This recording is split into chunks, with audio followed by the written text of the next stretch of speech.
Hello once again everyone, and in preparation for Yeehaw, I wanted to go over a couple things that came up last year and that will probably come up again and again and again, just for some clarity and stuff like that. So help me out is Joseph, and then off to the side is also Sue. He'll be coming in and helping him in. So, what we're going to talk about is, not everyone is familiar with all the different periods of harness that will be on the field at Yeehaw. And so, especially if you're not used to fighting up or down or what have you, certain little things that you don't know until you've worn it or put it on someone that may not be apparent can come up and cause issues in the game.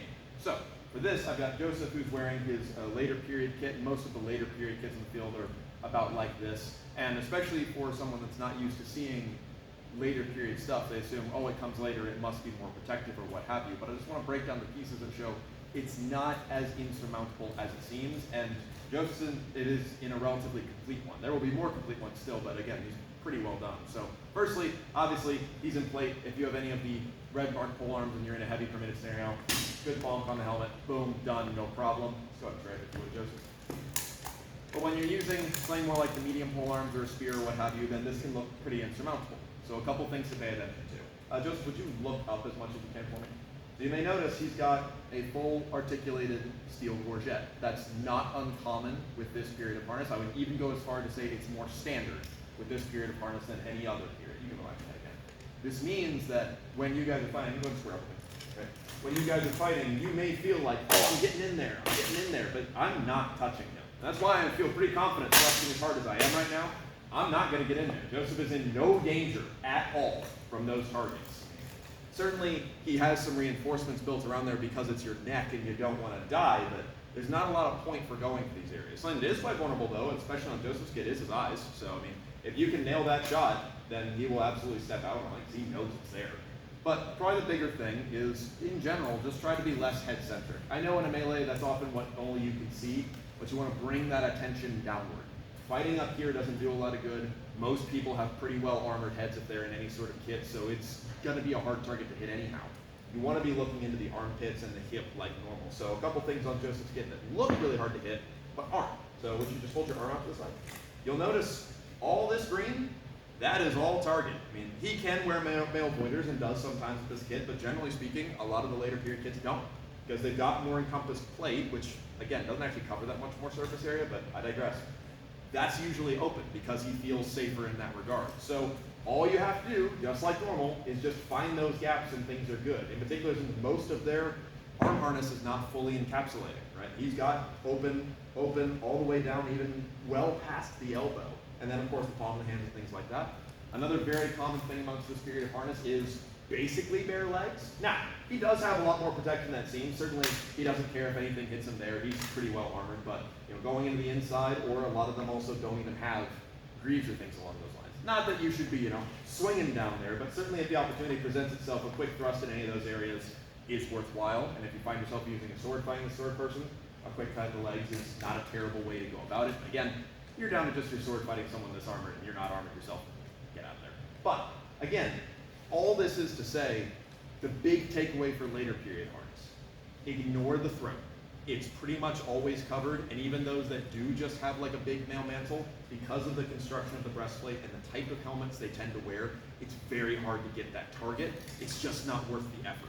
Go for the armpits, go for the interior of the arms where there's much less likely to even be male, which means I don't have to thrust very hard. Just a good touch and he'll go. A lot more of the ocularia is visible in these types of helmets, so see if you can hunt that if you gotta. And in general, play more toward the lower body. That should see you a lot better. So what goes from this Iron Man of Steel of, oh no, how am I gonna fight this late period harness that supposedly is so much better than what I'm wearing? It's the same pieces. They just look a little bit different. So, Joseph, thank you very much. We'll go ahead and trade you out with Suit.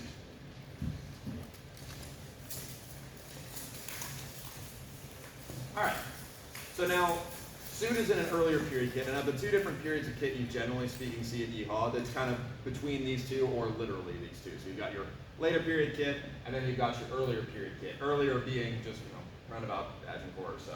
So, main pieces, of course, is all the same. A lot more male present. This is a kit a lot more people are familiar with. So obviously he's wearing his surcoat right now, which does hide his breastplate. We'll talk about that again in a second, but his hips are just pure male. He doesn't have any folds or anything along those lines. He's got floating arm harness, but even if he had articulated, it doesn't tend to cover that much. His shoulders are male. He's wearing a bassinet. He's got simple legs. Again, most people are more familiar with fighting this kit or have just seen this kit more, so it doesn't seem quite so insurmountable. The big thing with Suit's kit that I want to bring up that we've had some issues with in the past is the layering of the mail, and another reason that I'm holding this medium polearm. So, the Aventail in particular is what I want to draw attention to. Good Aventails are a lot more protective than they seem. If you want to see some example of this, watch the Arrows versus Armor from Todd's workshop. It really does show how much more protected these are.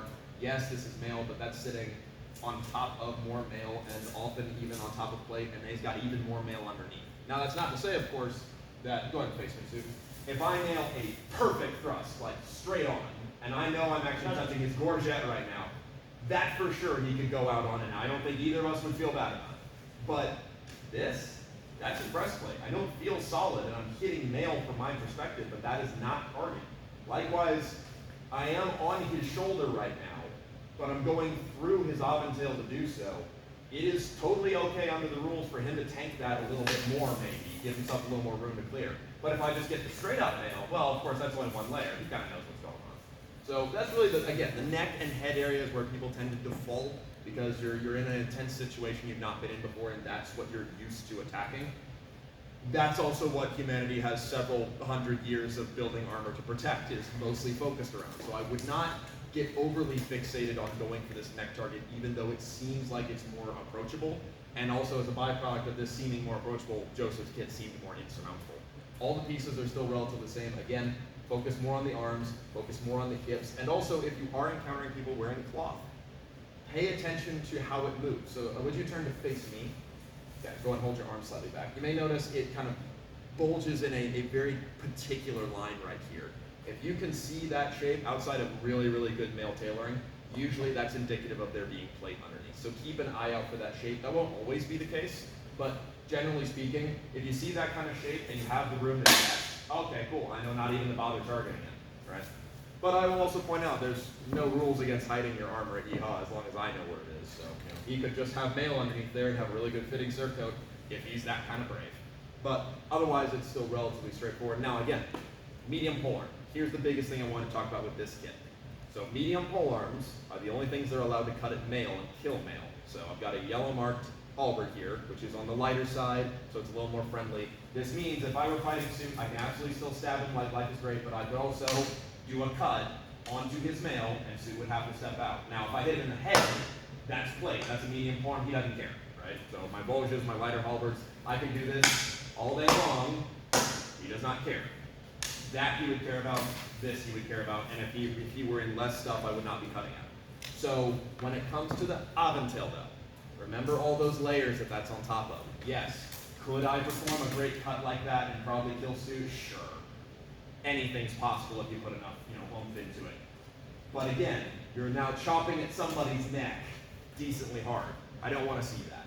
If you find yourself with a medium polearm at EHA facing something like this, if you're going to cut, go for the shoulders. That's the best place for you to cut anyway, because it's significantly harder for him to defend.